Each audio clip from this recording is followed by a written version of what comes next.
आपका ये wise decision था पाकिस्तान से निकलना 2 साल पहले, अपने मुल्क को, अपने घर वालों को छोड़ के?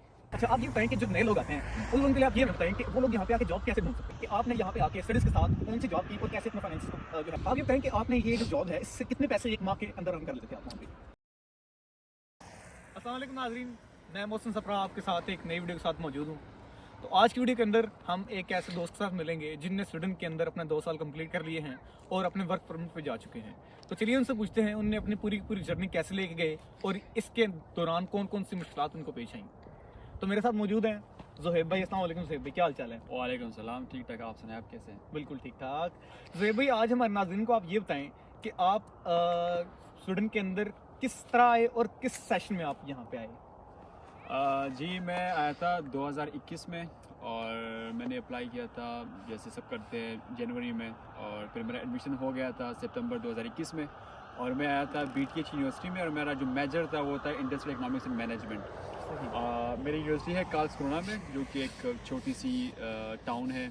वहाँ पे मैं रहा, वहाँ पे मैंने तकरीबन कोई 3-4 महीने गुजारे। तो ज़ुहैब भाई, आप हमें ये बताएं कि आपने यहाँ पे आके स्टडीज़ के साथ कौन सी जॉब की और कैसे अपने फाइनेंसेस को जो है मेंटेन किया? जैसे कि मैंने आपको बताया कि जब मैं कार्लस्क्रोना में था तो वहाँ मेरे फाइनेंशियल इश्यूज़ आ गए, तो उसके बाद मैं चला गया माल्मो चला गया। तो और मेरी जो स्टडीज़ थी वो ऑनलाइन थी उस टाइम, तो मैं स्टडीज़ भी करता रहा। और माल्मो में मैंने एक कंपनी थी डोगोडेल, उसमें मैंने जॉब स्टार्ट किया। अच्छा, ये जो जॉब थी, इस जॉब के अंदर आपने आपकी रिस्पॉन्सिबिलिटीज़ क्या थी?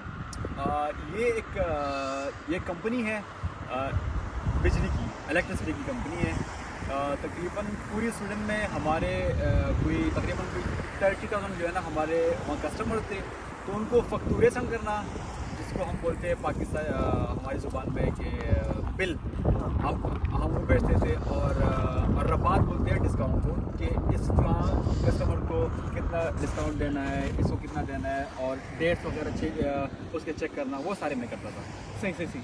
आप ये बताएं कि आपने ये जो जॉब है इससे कितने पैसे एक माह के अंदर अर्न कर लेते थे आप वहाँ पे? क्योंकि मैं स्टडीज़ भी कर रहा था, तो मेरी जॉब जो था ना वो पार्ट टाइम थी।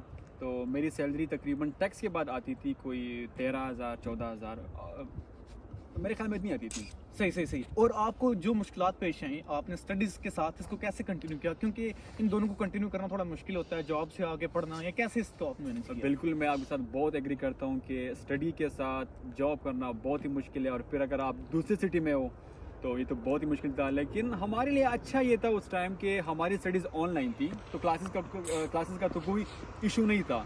और ज़्यादातर यहाँ पे होते हैं असाइनमेंट्स वगैरह होते हैं, तो असाइनमेंट तो आप कहीं भी बैठे हो तो आप जो है ना वो अपलोड कर सकते हो। तो असाइनमेंट तो ये थी। हाँ, मुश्किल ये था कि जब हमारा एग्ज़ाम था ऑन कैंपस, तो उनके लिए फिर जाना हमारे लिए थोड़ा सा मुश्किल था, क्योंकि काम से आपको ऑफ मिलता या नहीं मिलता। क्योंकि अगर काम से ऑफ मिल गया तो फिर उस दिन की पे आपको नहीं मिलेगी। तो हाँ, ये थोड़े इशू थे। और पाकिस्तान में से जब आए थे तो एज अ फाइनेंशियल हमारे बहुत क्राइसिस थे, तो उस वजह से जाना पड़ा वहाँ पे और जॉब करना पड़ा। अच्छा, आप ये बताएं कि जो नए लोग आते हैं उन लोगों के लिए आप ये हमें बताएं कि वो लोग यहाँ पे आके जॉब कैसे ढूंढ सकते हैं? नए लोगों के लिए ये है कि आपके पास कम से कम थोड़ी सी स्किल्स होने चाहिए। अगर आपके पास स्किल्स हैं तो आपको आसानी से जॉब मिल जाएगी। अगर आप IT स्पेशलिस्ट हो तो आपको तो बहुत ही आसानी से जॉब मिल जाएगी। लेकिन अगर कोई ऐसा बंदा जिसके पास कोई स्किल्स ना हो, मतलब वो कि ज़ीरो से अगर वो स्टार्ट करना चाहे, तो यहाँ पे आपको करने पड़ते हैं और जॉब्स, जो कि क्लीनिंग की जॉब्स है, या जो है ना यहाँ पे ये सिनेमा होते हैं उनको साफ़ करना होता है, जो वो भी क्लीनिंग में ही आती है। आपने रेस्टोरेंट में काम करना होता है, तो वो आपको जो है ना आसानी से मिल सकता है। और फूड डिलीवरीज वगैरह, ये भी फूड डिलीवरी बहुत है। हाँ, ये भी बहुत मतलब ये कि एक नए बंदे के लिए बहुत बेस्ट है कि अगर उसके पास कुछ नहीं है ना तो वो फूड डिलीवरी कर सकता है, और उससे अपनी जो मंथली एक्सपेंसेस है वो आसानी से वो कवर कर सकता है। सही। आप हमें ये बताएं कि अभी आपकी फाइनेंशियल सिचुएशन कैसी है? अल्हम्दुलिल्लाह बहुत अच्छी है। और मैंने कभी ये सोचा भी नहीं था कि मैं स्वीडन जाके और मैं इतना मतलब ये कि थोड़े से टाइम में 2 साल हो गए और मैं मतलब ये कि मैं कंफर्टेबल फील करूँगा। सही। अच्छा, और आप ये बताएं कि क्या आपका ये वाइज डिसीजन था पाकिस्तान से निकलना 2 साल पहले, अपने मुल्क को, अपने घर वालों को छोड़ के? टू बी वेरी ऑनेस्ट, ये बहुत ही मुश्किल सवाल है, क्योंकि फैमिली को छोड़ना एक मुश्किल टास्क है, जी लेकिन हम यहाँ पे आए हुए हैं अपनी फैमिलीज के लिए।